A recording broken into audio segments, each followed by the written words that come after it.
a very bad choice of appetizer, secret clubs, and even a possible Olympic cheat.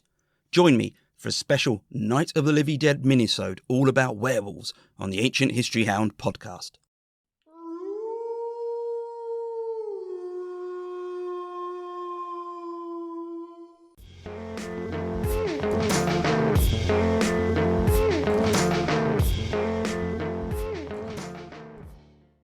Hi, my name's Neil and thanks for joining me for another Night of the Living Dead episode here on the Ancient History Hound podcast. If you're new to this and find it all a bit confusing, well, for the past 5 years or so I've recorded a Halloween themed episode and tagged it or named it as Night of the Living Dead. It's truly the pun which refuses to die.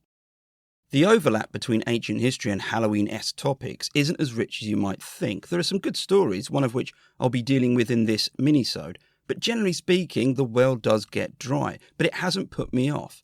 Over the years, I've covered vampires, human sacrifice, ghosts, demons, and exorcism, and included cultures outside of Greece and Rome, such as Carthage, Hittites, and Mesopotamia.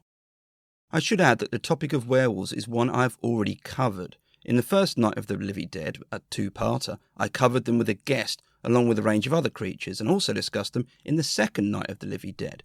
In this minisode, I'll be covering the basics, but also including some information I covered elsewhere, in particular a mountain from my Mountains in Myths episode. Trust me, it all links in.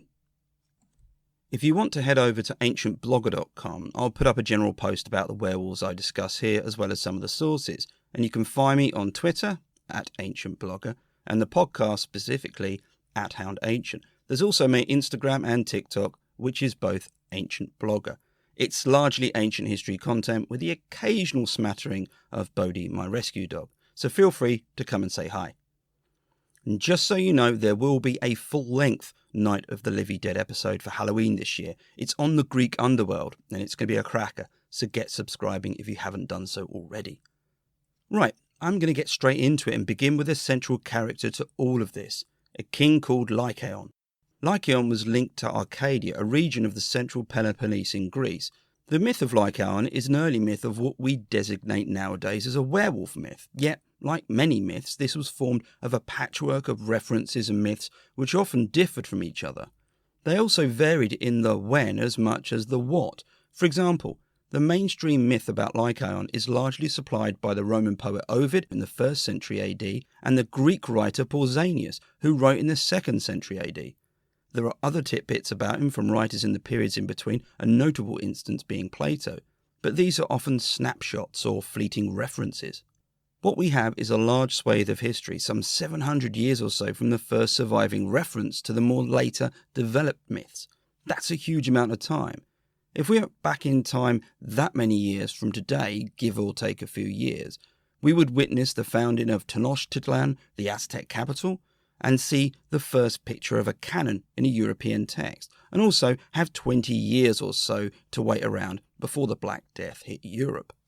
Okay, now I'll get to the myth, and I'll begin with a fragment of Hesiod, and I quote, "After Zeus had seduced Callisto, her father Lykaion, pretending not to know of the matter, entertained Zeus, as Hesiod says, and set before him on the table the babe which he'd cut up."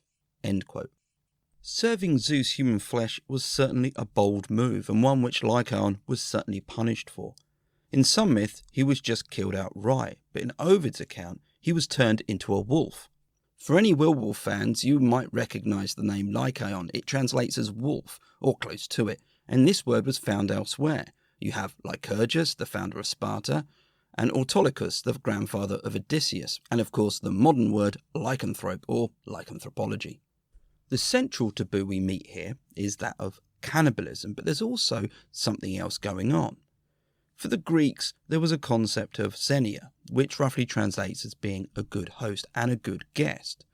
And Lykaion, in conducting himself as he had done, broke that convention, and it was a really important value for the ancient Greeks. And there's an irony as well, because Zeus was the patron god, as it were, of xenia. He was the god associated with this virtue. Lykaion was therefore subverting xenia with the very god who oversaw it. That takes a lot of guts. Or, alternatively, it's just outright stupid. There was also a variation of this myth which gave a location for the act, and we get this from Pausanias. If you aren't aware, Pausanias was a sort of travel writer. He travelled across Greece and visited a number of places recording myths and stories attached to them. He also gave detailed accounts of what he found and what it looked like. His version of the myth was slightly different, and it involved the altar to Zeus on Mount Lykaion. It was here that the king sacrificed an infant to Zeus, and this caused him to be changed into a wolf. Not only that, it set a precedent. To quote Pausanias, "It is said, for instance, that ever since the time of Lykaion, a man has changed into a wolf at the sacrifice to Zeus Lykios, but that the change is not for life. For if, when he is a wolf, he abstains from human flesh, after 9 years he becomes a man again, but if he tastes human flesh, he remains a beast forever." End quote. Pausanias added a somewhat sinister comment later on. He wrote that they still sacrificed to Zeus there in secret, but refuses to say anything further. I find that really quite chilling. The Roman writer Pliny the Elder featured a different account of the goings-on in Arcadia. This was a ritual during which a member of a specific family was selected by lot. He then went to a lake in the region and hung his clothes from a tree. Next, he crossed a nearby lake where he changed into a wolf for 9 years. If he kept away from humans for that time, he could return and transform back. I should note that Pliny immediately discredited this story and suggested that there's little the Greeks won't believe. Perhaps Pliny is being unfair. Pausanias rejected another werewolf story linked to the ritual, namely that a man called Demarchus had competed successfully as a boxer at the Olympic Games and had been through this ritual and changed back into a man prior to his victory. The Greeks weren't buying all of these werewolf stories, it would seem.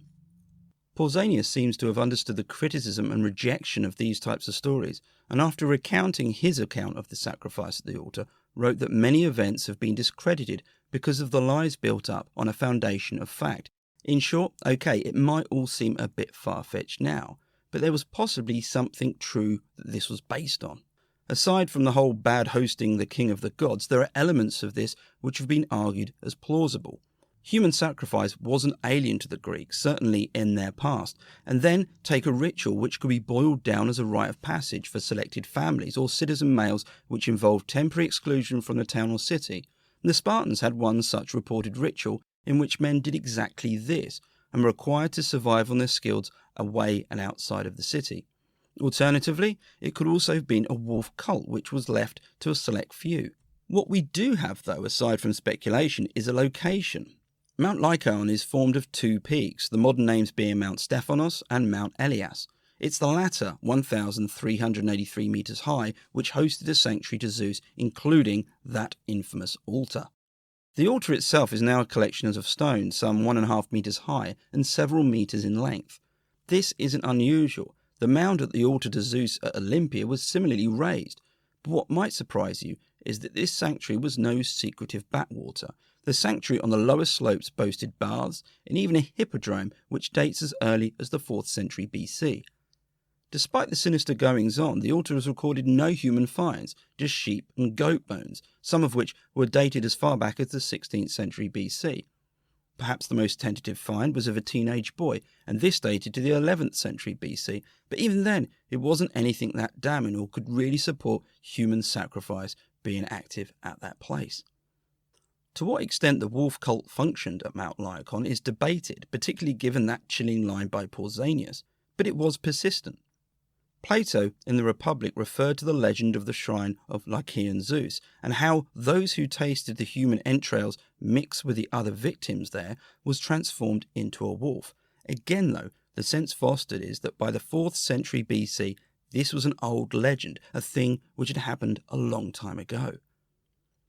The notion of a wolf cult isn't exactly far-fetched when you consider that cults involving animals were a thing in ancient Greece. Take the example of Artemis at Broron, a female-only festivals where the bear featured. The young girls participating were even referred to as arctoi, or she-bears.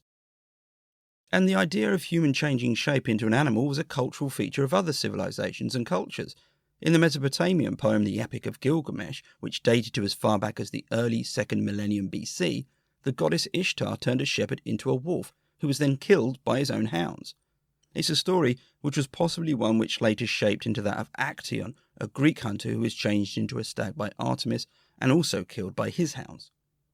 possibly the most famous werewolf story of antiquity comes to us from the Satyricon, a Roman work written by Petronius in the middle of the 1st century AD. In the second Night of the Livy Dead episode, I go into it a bit more in detail, but here's a quick overview. This is a story told by Niceros, a freeman who was once a slave, and one who was eager to visit his love, a widow called Melissa. With his master away on business, he made out to visit her by night and persuaded a soldier to accompany him for safety. After a couple of miles, the pair rested by the roadside, and Niceros watched as his travelling companion removed his clothes, urinated in a circle around them, and turned into a wolf, who then dashed into the woods. Niceros was terrified, and upon inspecting the clothes on the floor, found them to be made of stone. After travelling through the night, Niceros completed his journey and arrived at Melissa's estate only to hear that a wolf had been harassing the sheep there. A slave, though, had successfully driven it off and injured it in the neck in the process with a spear. The next day, Niceros made his way back and stopped at the place where his colleague had changed. The clothes had gone, but instead there was a pool of blood, and upon arriving back at his master's, he found the soldier being treated by a doctor for a wound to his neck. There are a few similarities to this story and the account which Pliny rubbished, that to change, the would-be werewolf removed their clothes and performed a ritual. What Petronius also gives us is a trope which has been repeated through the ages, something termed the sympathetic wound. It's an injury a werewolf receives which carries over when they transform back, and is often used as part of a narrative with which to identify who the werewolf is. What's missing from the accounts we have are the common associations such as the full moon, silver, and the transformation into half-man, half-wolf. The only reference to the full moon we have in Petronius is there as a narrative device, because otherwise there's no way that Niceros could have seen what went on. These features then were largely the inventions of 20th century cinema. The full moon creates that tension in the film, it's the ticking clock. Silver was referred to earlier, but certainly became a cornerstone in werewolf myth through the big screen and made its debut in the 1941 film The Wolfman, where a silver-headed walking stick is used against the beast. As for the half-man, half-human, well, Lassie and Wishbone aside, dogs have limited range, and CGI wasn't an option for films in the earlier 20th century. There's also the popularity of Jekyll and Hyde, so filmmakers were keen to have their actors portraying monsters rather than, say, dogs. Plus, they can do more, opening doors for a start, and inherently they're more scary. In fact, a film made in 1913 called The Werewolf, which sadly is now lost, proved this point. Argued as the first werewolf film, the lead role went to a timber wolf, who the audience fell in love with as opposed to being scared by. Well, I'm going to leave it there, and hope you've enjoyed this short-form episode, or minisode as I keep saying, and I really appreciate you taking the time to listen to me. I imagine you've got a good few podcasts to get through, and it's great to be amongst them, so thanks again. Any feedback is always welcome, and make sure you subscribe to avoid missing out, because I do have that full-length episode on the Greek underworld due to be released later this month for Halloween. Until next time, take care, make sure you know who you're taking along with you when you go for a midnight stroll, and keep safe.